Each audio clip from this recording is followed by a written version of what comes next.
Now maybe there's someone who's typing now. Okay. So there is a question from Josip. What is the difference between meditation and chanting? That's a good question. It is a common thing because nowadays, whenever people think of spirituality or some spiritual practice, everyone thinks of meditation, yeah? It's very popular now, and that is just what people, if you say you're practicing spirituality, they say, oh, you're meditating. So actually, meditation is just one of the practices and one of the paths. There are many, many others. And basically, what is the purpose of meditation? The purpose of meditation is to come to a state, a blank state, a thoughtless state, a state of complete calmness of the mind. That is a meditative state. When we enter that state, we can say that we are in meditation. Now what happens is that people, when they try to meditate, they have difficulty. They're not able to come to that state, even if they sit for a long time. They can sit 1 hour and still not come to that state. Many thoughts come. Feels like the waves of the mind just keep coming, the waves of thoughts, yeah? I don't know if any of you have experienced that. So, for meditation to happen properly, we need to have a few things. We need to have a good location, which will be quiet and positive also. Because during meditation, if there is effect of the external environment, from the spiritual pollution around us, it is very difficult to meditate. And in today's times, the spiritual pollution is high. And you must have all felt it in different places like public transport, restaurants, offices, different places. So even if we have a quiet place at home, the spiritual pollution may be there, so it disturbs our meditation. And also for meditation, what is needed is to do it, to have a real effect. It has to be for a longer period of time. 15 minutes will not give so many benefits. In the old days, people used to meditate for hours and days at a time. In the forest, in the mountains, in the caves, and so on. So it is very difficult for average person and even seekers in the beginning of the practice to meditate. As opposed to this, chanting is a practice that can be done any place at any time. And it helps to block the thoughts so that we get into a meditative state much faster. I've been traveling in Europe and Latin America, and many places I went to when we do a chanting meditation session, they're very surprised. They tell me I've been doing mantras for 5 years, and here in 5-10 minutes I went into a meditative state, which for 5 years I had difficulty to do. That is because that's how chanting works. So chanting blocks the impressions from the subconscious mind, concentrates the mind, and it purifies the subconscious mind. So over time the impressions reduce and the number of thoughts that are coming reduce. So in my case, I used to experience going into meditative state at work, in an office meeting, or 20-30 minutes. I would follow the conversation, but in my mind, there was complete stillness, complete calmness. It happened many times. So this happened because of chanting. It happened to me in a shopping mall, it happened to me in any place. I'll go into a state of calmness and stability and no thoughts. So that is the power of chanting. So we recommend to people, even if you're meditating, to add chanting to your meditation. You will see that it will give you faster results.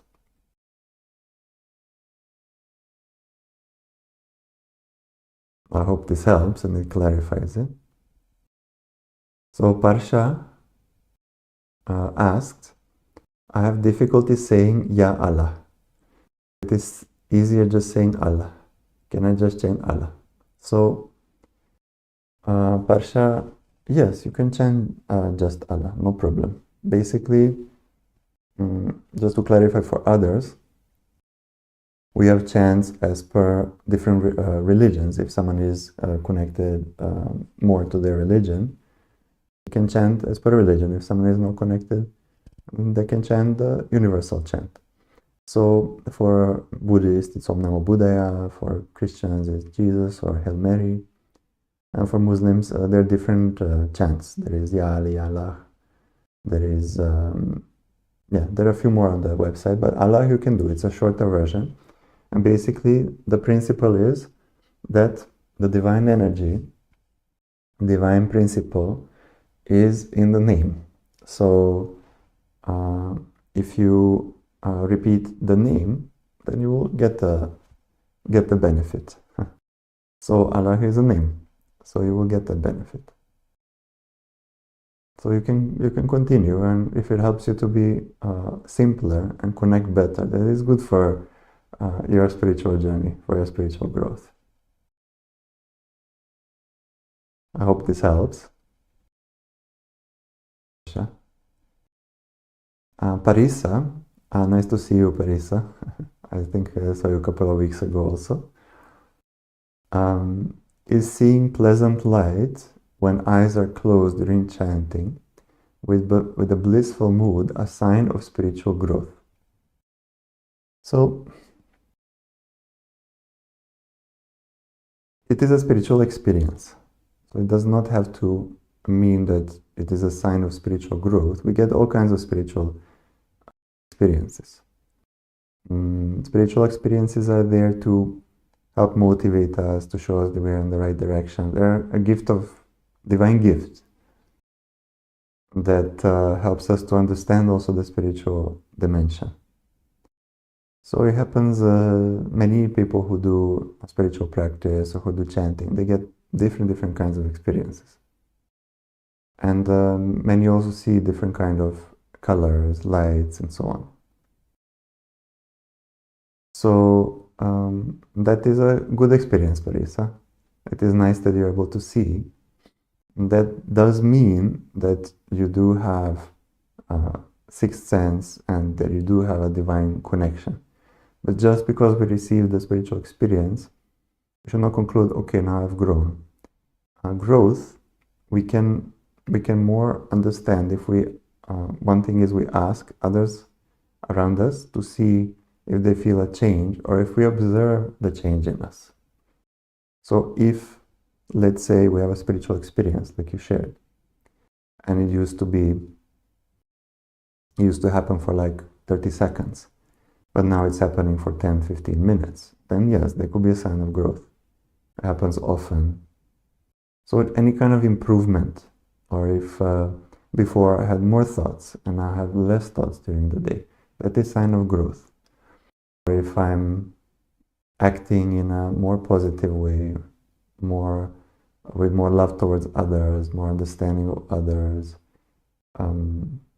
less reactions when someone tells me something that I don't like, that also can be a sign of spiritual growth. If before we were not able to experience that much connection with the divine, or we could not experience gratitude, or we could not experience any kind of feeling inside, but now we are experiencing here and there. We feel the gratitude, we feel that connection. Sometimes we just close the eyes and we visualize the principle, divine principle that we are devoted to, then there will be a sign of spiritual growth. So like that you can compare. You can compare to 6 months ago, 1 year ago, 2 years ago. What is the difference? If you see a noticeable difference, then it's a sign of spiritual growth. But if you have any more questions about that, you can share. So next question is from Adam. Adam Mitchell. Adam asked how to increase desire to change myself. So this is a very good question, and it shows seekership, desire to grow. So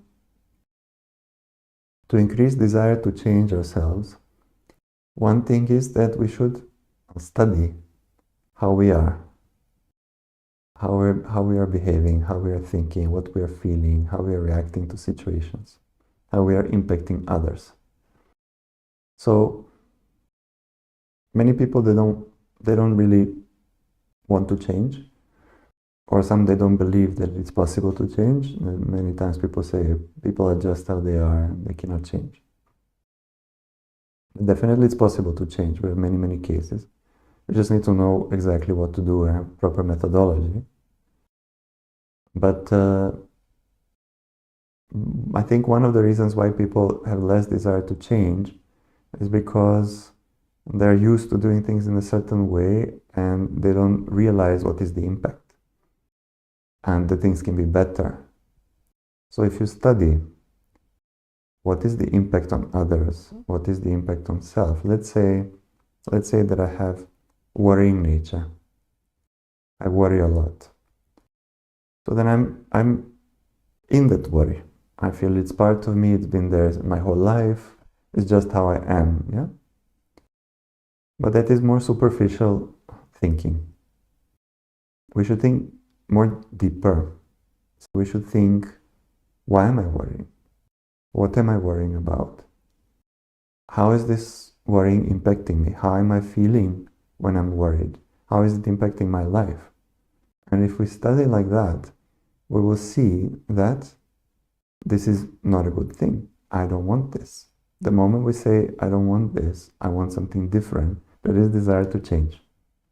I want to go from worry to being carefree. We can observe others who don't have worry, who are carefree, to see how they are. And then it can motivate us. We see them and say, oh, I want to be like them.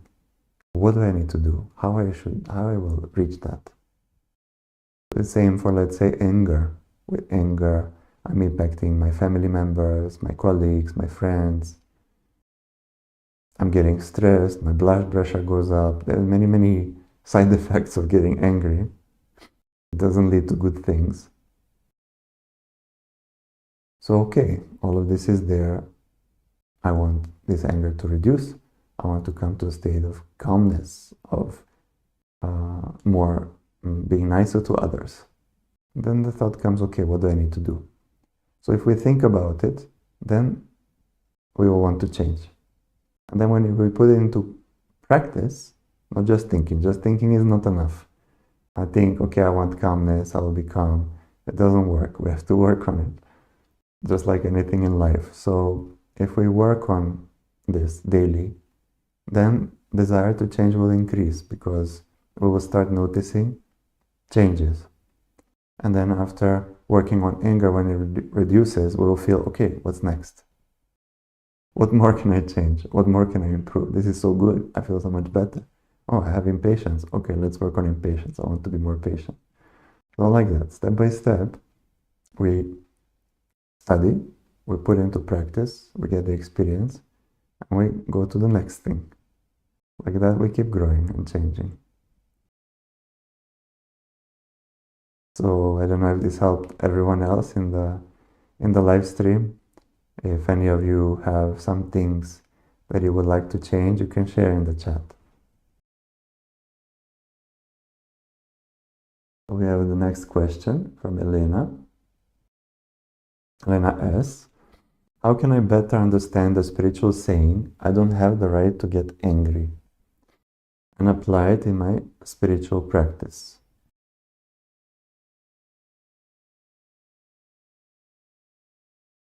I don't know the context of this or where this saying is given, that we don't have the right to get angry.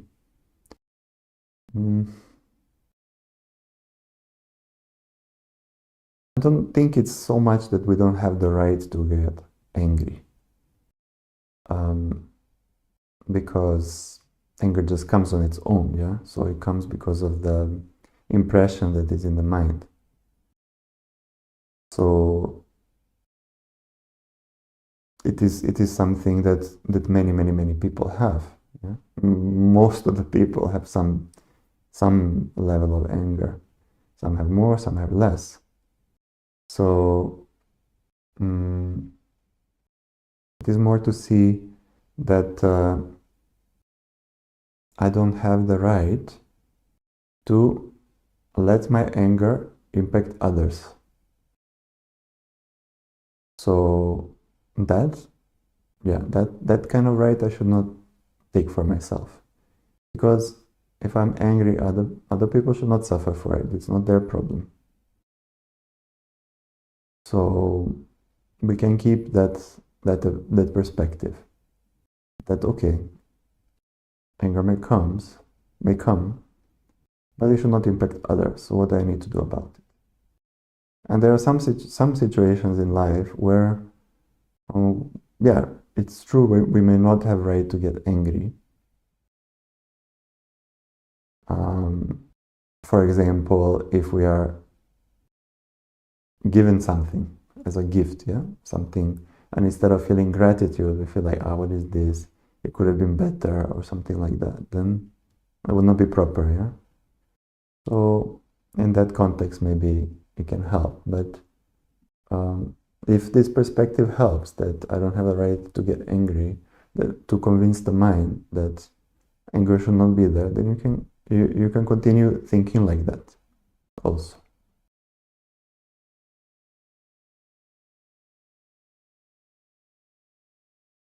Whatever helps us to get to the state of overcoming anger, we can use that perspective.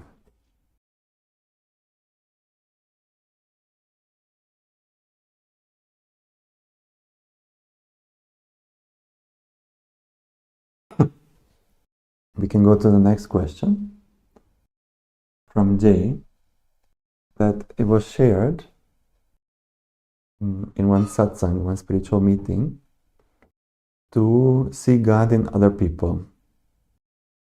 So seekers try to see different divine principles in others. But you have Ba for one principle, to Hanuman principle. So should I try to see Hanuman in others? Is it right? So yes, it is good. Whatever principle you have devotion to, you can try to see in others. So because ultimately the divine principle is in all. The soul is in everyone. So that perspective we can keep. However, it is difficult to understand that and to really perceive it.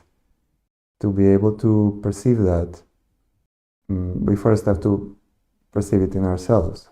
And also, we have to remove the obstacles which are blocking us from seeing God in others. So obstacles like judgment, expectations, prejudice, envy, competitiveness, all of these things will prevent us from seeing the divine principle in others. So if I have prejudice towards a person, I will see only bad things in them. I will not see good things. If I have judgment, why they're acting like this? Look at them, look how they're dressing, look how they're behaving.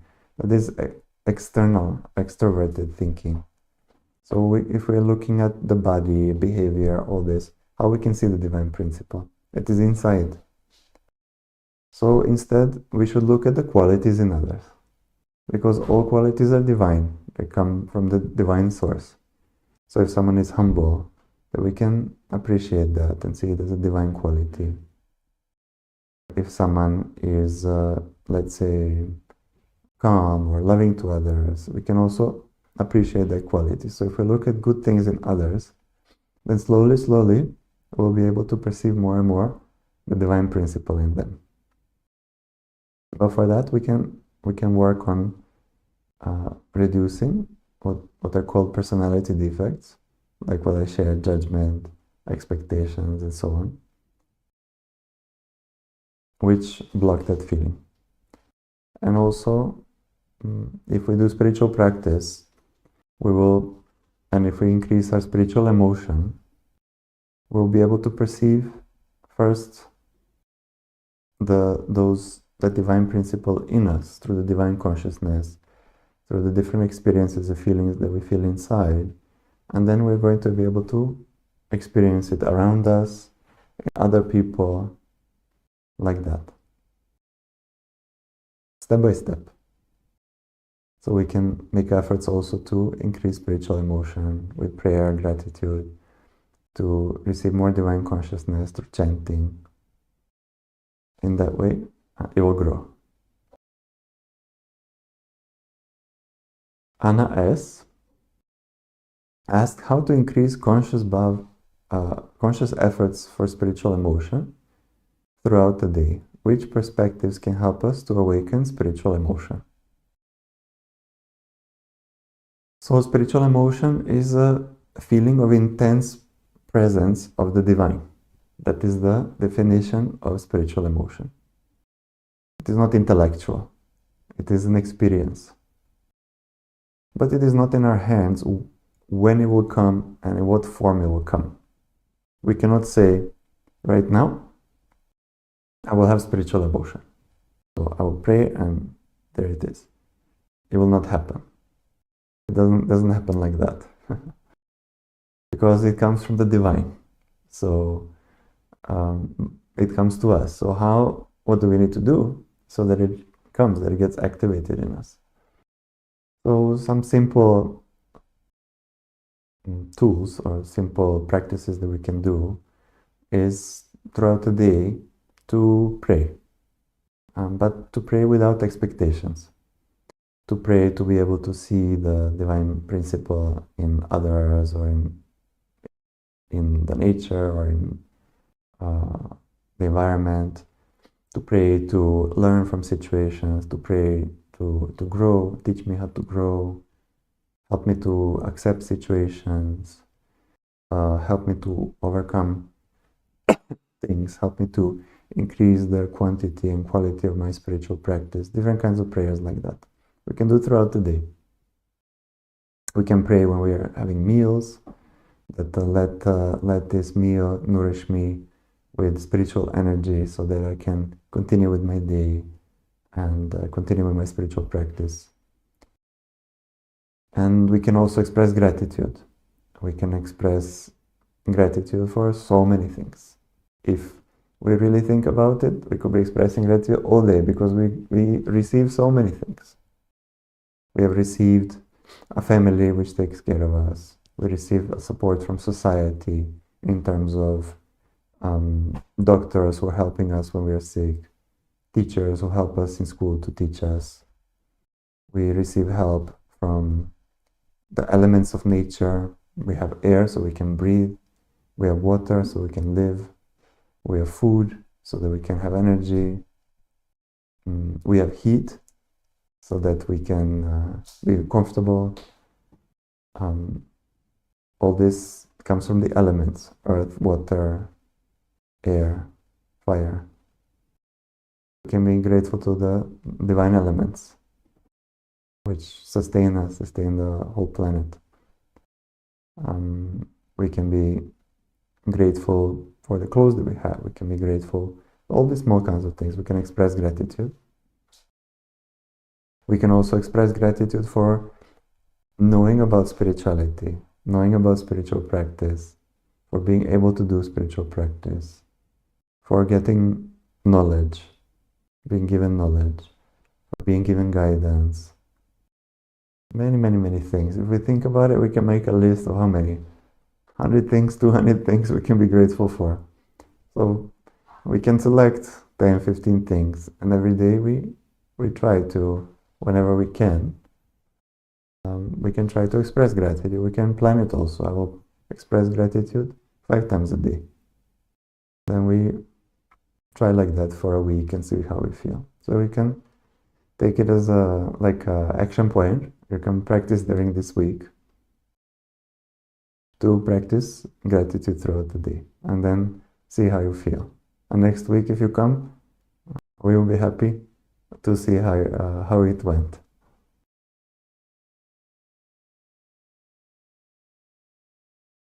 Okay, if anyone has any more questions, please share. Anything that is in the mind, anything that you've heard or is not clear, you can also share. So Priya asked, while doing sit-down chanting or prayer, I'm having involuntary muscle contractions or movements. At times I have to say to myself, I have to ignore my body, focus on the chant because this is so uncomfortable. Also, this interferes with my efforts for having spiritual emotion. In addition, throughout the day, there is irritation, muscle tension, that makes me not want to pray or chant, that I try to ignore as well. Is there anything I can do for this situation? And when I pray, I feel like my prayers are difficult to say in the mind, along with the muscle contractions. So is there anything I can do for this? So okay, we can take both questions, because one is about the contractions and the other one is about prayer. So at physical level, if there is some physical issue, then you can go and get it checked with the doctors. But at spiritual level, these involuntary muscle contractions or movements can be due to the obstructions of distress, due to being affected by negative energy. So negative energy obstructs our spiritual practice, obstructs our state of mind, our experiences. So for that we can do healing. So depending on the part of the body, well, one thing that you can do, that is for the whole body, is to make sure that you do saltwater remedy. You can do it even twice a day. So saltwater remedy, for those who don't know, we can post a link in the chat. Basically, it is the salt has the ability to draw in negative energy. So if we put it in water, we put our feet in the bucket for 15 minutes with 2 spoons of salt, and we chant, then it will pull out negativity from our body. What you can also do is you can pray for protection during the chanting, that please let me not get impacted by these movements, let negativity which is causing these movements to be eliminated. And also, depending on which part of the body it is, you can do different healing remedies. For example, we have one part that with our fingers or our hands we can remove, like this, the negativity from different parts. So for example, if I have on my arm, I can remove it like this. Chant. While chanting, positive energy comes to the fingers, and then we remove the negativity from our arm, like that. So just take it and throw it. So we can try that also. And whenever more movements start, then you can pray and for it to reduce. But you can also write to us on live chat. You can see if there is some specific other healing remedy or specific chant which can be given for this type of problem. And about prayers being difficult to say in the mind, it is also because of the black covering of negative energy. Black energy, that's why it's called black covering. Negative energies, they put black covering around us, or in society we pick up this black covering. So this also can be related to the movements. So we can remove the black covering by 2 methods. One is called the mudras. Mudras are positions of hands. One is called Sagun Nirgun Mudra, where you put 2 palms opposite to each other like this, and you slowly go around your body, around the chakras like this, with eyes open, and keep chanting. This eliminates that first external far layer of the black covering. The other mudra, it's called the tower mudra. It looks like a house. It's like this.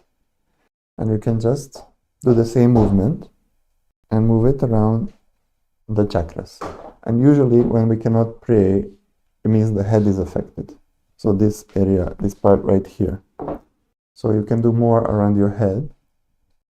You can even hold this in front of your Ajna chakra, the forehead chakra, the eyebrow chakra, in between here. And you can also do nyas. Nyas is a remedy that concentrates positive energy. It works like a laser. And you can put it in front of the chakra like this, 2 centimeters away, with closed eyes, and you can chant like that. If you get tired, you can change your hand, and you can put one behind also, because chakras are front and back. You can do like that, or like this also. So try like that. And you may be able to, you do that for 4 or 5 minutes before every session of chanting, and you may be able to pray more easily. So this was a useful and practical question. I think it's useful for everyone, because maybe some other people are also having difficulties in praying or chanting, if there are more thoughts, feeling blocked, not being able to concentrate. If anyone has any such obstacles, you can share. So I hope this helps you, Priya. It will help you, so just keep making the efforts and continue. Persevere with your spiritual practice. So Venkat, you asked, please tell me some prayers to improve spiritual growth. So it is similar to the prayers we shared earlier. It is, for example, one simple thing is, please show me where I need to improve. Please help me to have the understanding where I need to improve. Please help me to connect more to you in all situations. Please help me to see your teaching through the different situations. Please let this chanting that I'm doing go deep into the subconscious mind. Let it eliminate the negative impressions. Please let it bring in divine consciousness on me. So different kinds of prayers like that you can do. There are many, many more. Main thing is to practice. So you can try like this, and try it this week and see how you feel. And but just do it daily, a few times a day. So the more we do it, the deeper it goes, and the more experiences we get. Like anything in life, the more we practice something, the more we experience it. And I shared before, we cannot decide when the spiritual motion will come.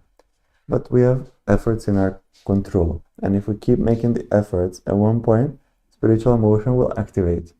And we will go into that state of spiritual emotion. The divine connection, that feeling of gratitude, or feeling of connection to the divine principle. Like so, and we get grace. The more efforts we make, the more grace we get.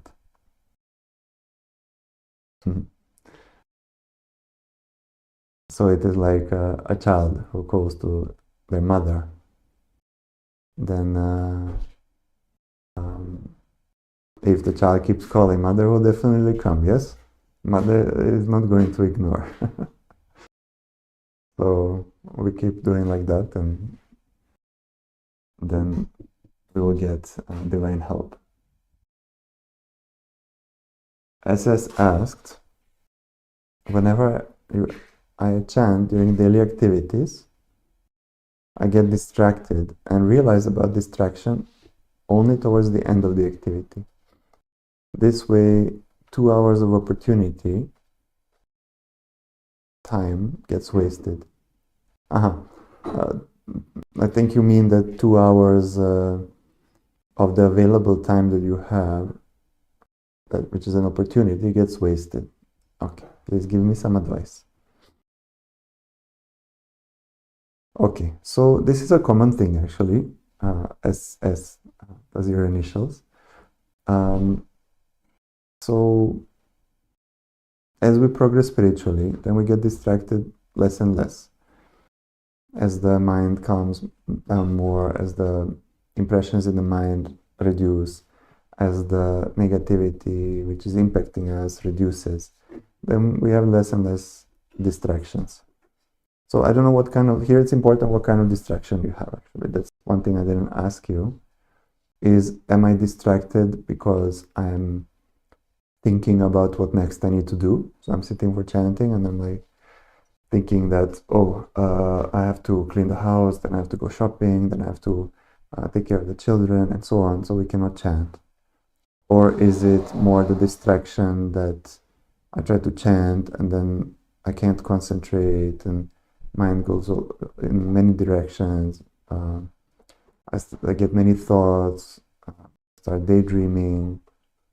It's a different type. Or the third thing is, let's say I sit to chant and then I look at my messages, check WhatsApp, I check social media, I read the news. Well, it's another kind of distraction. These are all things that happens to different people in chanting.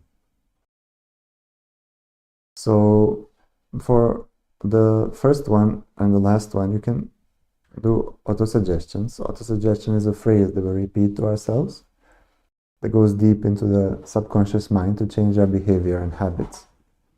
So if we get unnecessary thoughts, then it is called a C1 auto-suggestion. Whenever I get unnecessary thoughts during chanting, I will become aware of it and I will come back to the chanting and chant fast.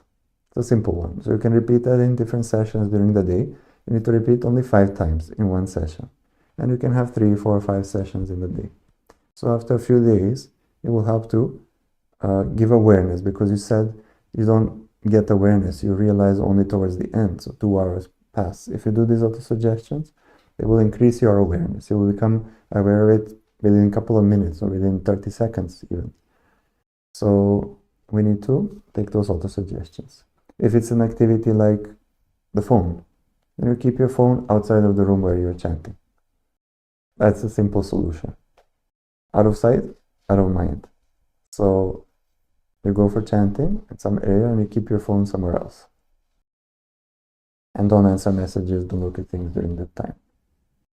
And if it's about different tasks and all these things, for that also we can take auto-suggestion. Whenever during chanting I start thinking of what's next to do, I will become aware of it. I will realize those things can be done later, and now I should chant. So I will concentrate on chanting. And even if some thoughts come, what needs to be done, we jot them down on paper, we note them down, and go back to the chanting. So depending on what is the situation, we can do different things as a solution. So I think many seekers are having this obstacle, that getting distracted. So I hope these different solutions helped. Our next question is from Effin. So Effin shared that you're struggling to plan and rarely write planning, only think of it as I see how the situation goes, and I try to do spiritual practice when I can, as well as my chores and schoolwork. So this, I've spoken to many people about planning, and many people say, yes, I'm planning in my mind. But planning in the mind is not actual planning. Because unless it is visible, unless it is concrete, then we will not have focus. We will not really know what is to be done next. We're not going to have a structure or the order of things. We will forget some things. So keeping a plan in the mind, we cannot say that we're planning. We are having some problem.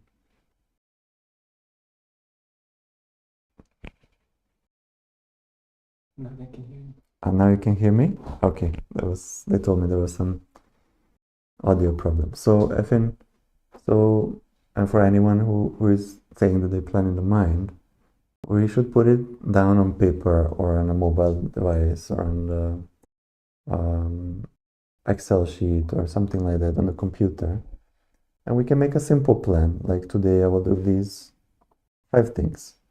And I will do them at this and this specific time. So then we can keep this with us, and this will give us structure, and it will make the day flow much more smoothly, with much less stress, and we will be able to accomplish more. And there will be less loss of mental energy. If we're not having the plan, that we're constantly thinking what I should do. Should I do this? Should I do that? What's next? What was I supposed to do today? A lot of time and effort and energy goes into that. Instead of having it simple on written down, then we just follow it. And we don't forget things also. So try like that and see if it helps you.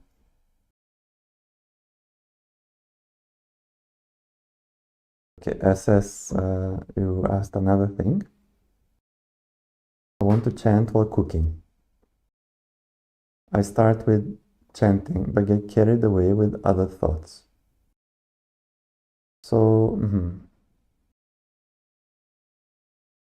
so at that time, yeah, one auto suggestion can be like that. Whenever I'm cooking and I start to think about other things, I will become aware of it, and I will concentrate on chanting with my cooking.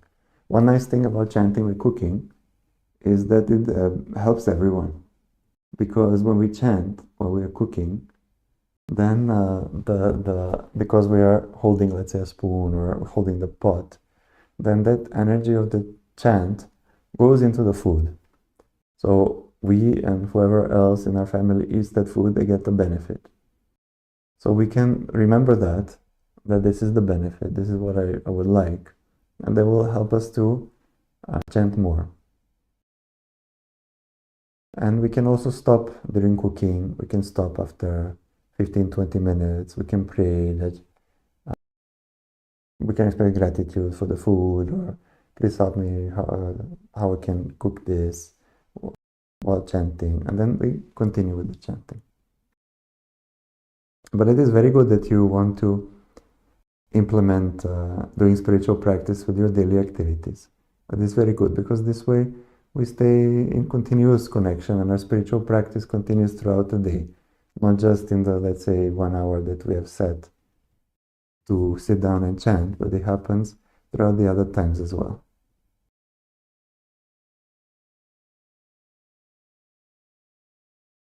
So Venkat, you were asking if we can heal through spiritual books. Can we move the book over all the chakras? It depends on the book. That book has to have a lot of divine consciousness. So it can be done like some of the SSRF books that we have. If you keep it in front, it will have divine consciousness.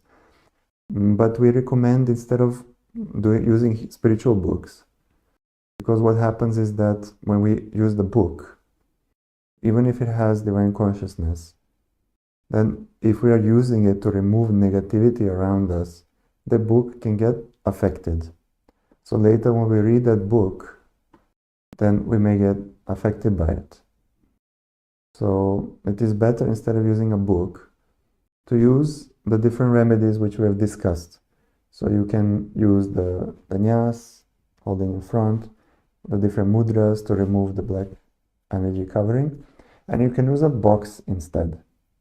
So any clean box you can use.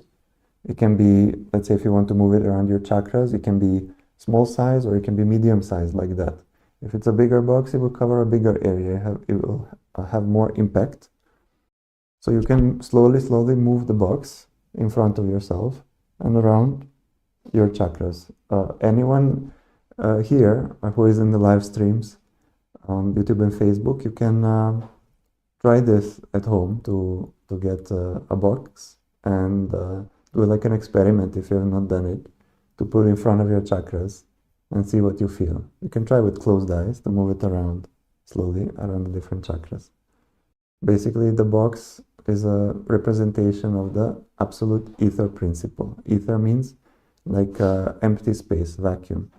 It's of all the elements, it's the most powerful element. It's the largest element because the whole universe is in ether. It's in vacuum, yeah? All the stars, all the planets. It's everywhere.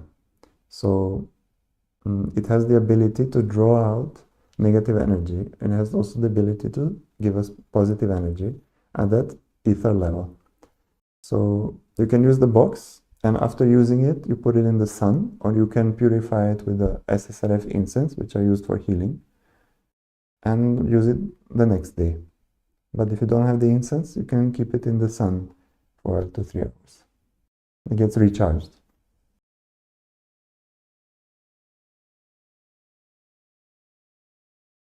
So, one more question. I think we can take one more.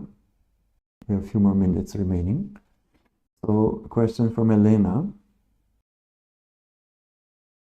Elena shared, I'm not always able to find the correct perspective for all the mistakes I write down. How can I improve in this aspect? So it is very good that you started this process. Just to explain for others who may not know about it, it's a methodology of personality defect removal and inculcating qualities or virtues. And one of the steps is to write our incorrect thoughts, actions, emotions, and reactions, which simply we call mistakes. So if we write them down in a diary on a daily basis, it helps to increase awareness about different things that are happening in our mind and in our actions, and also what we can improve. So, and then let's say after 1 week, we can do an analysis and see if there is a pattern, if some things are repeating. It gives us an idea what we should work on. So usually in those, for mistakes, we have a column to give a perspective or a solution. So on our website, Elena, we have, I think, an example of around 50 different mistakes and with 50 different perspectives. So you can, if our seekers who are doing the chat moderation can paste the link, there is I think, a sample table for personality defect removal. There you can see all kinds of examples. I can give you some idea what kind of perspectives we can give. But as a general guidance, the solution can be in the direction of either opposite to the defect which is causing it, or solving the incorrect action, thought, or emotion. So let's say if I'm thinking about the future, then correct perspective would be to remain in the present. That will help me better, because thinking about the future will not help me. What will help me more is what I can do now to change, to solve things. Or if we are, for example, if we are being impatient, we're doing things in a rush, then perspective can be, I will walk calmly, normally, and in this way I will be able to feel better. So this kind of perspectives you can give depending on the type of action or emotion or thought.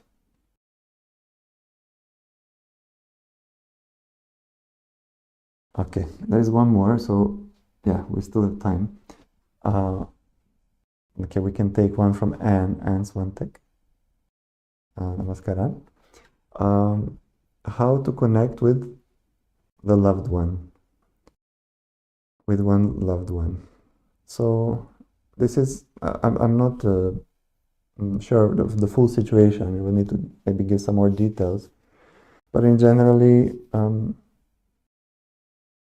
with our loved ones, with family members, what causes obstacles can be one of 3 things. One is destiny. So depending on the destiny we have with that person, we will have a pleasant or unpleasant experience. Another reason is personality defects can be blocking us from having that connection. So, for example, things like prejudices, anger, expectations, like expecting things from others, that causes obstacles. And the third thing is ancestors. Ancestors can cause obstacles in the family, arguments, different things like that. So depending on what it is, if there is more arguments in the house, many family members impacted, many family members having difficulties, financial, addictions, different things that impact many members, many illnesses, then we can do the chant for ancestral problems, which is called Shri Gurudev Datta. If we're not able to connect because we are having some reactions like this, getting angry or judging, prejudice, then we can take auto-suggestions. And if it's destiny, then we can continue chanting the universal chant. Because destiny can only be reduced with spiritual practice. It's a spiritual problem. It's like an account. It's like similar, let's say we have a bank account, yeah, where we keep our money. Similarly, we have an account, a give and take account accumulated of karma. So that's to pay that off, to reduce it, we need a spiritual currency, and spiritual currency is spiritual energy. So we generate spiritual energy by doing the universal chant and growing spiritually. But if you have any more specific questions, Anne, about your specific situation, you can write to our Seekers on live chat or on our social media. We have Facebook, Instagram, WhatsApp. Seekers are replying to questions there, and on our website, on our live chat. So they'll be able to give you more guidance. So, come to the time. This is the session for today. Hi, yes, Venkat, you shared you got a lot of bliss. I'm very happy to hear that. Gratitude to God for that experience that you got. So I hope you enjoyed today's session and that you learned something new. All these points you can try also to put into practice during this week. By putting into practice, we'll be able to get the experience and change and keep growing. And just for the last part, to share that next week also we will have a question and answer session at the same time on Sunday. And during the week, His Holiness Sadhguru Siriak Vale is having chanting meditation sessions. Some of you shared that you have difficulty to chant. So in the session with him, you can try to do it together with him, and it may help you. You can get also spiritual healing. So it's 1 hour every day. That can be your help every day for 1 hour. It's on YouTube, on our YouTube channel. And also we have, as I shared, live chat. We also have weekly meetings, weekly spiritual meetings. On our website in the events section, you can go to the part which has spiritual meetings, and you will see that every week, I think it's on the weekend, we have those sessions where you can join and you can talk about, you can listen how others are sharing about their efforts, you can get guidance, some theoretical part is there to explain the principles. But it is very helpful on the spiritual journey. It's like the help and positive energy that we get that maintains us during the whole week. So I'm very grateful to have had this session with all of you, and I wish you all the best in your efforts in spiritual practice. Gratitude and namaskar.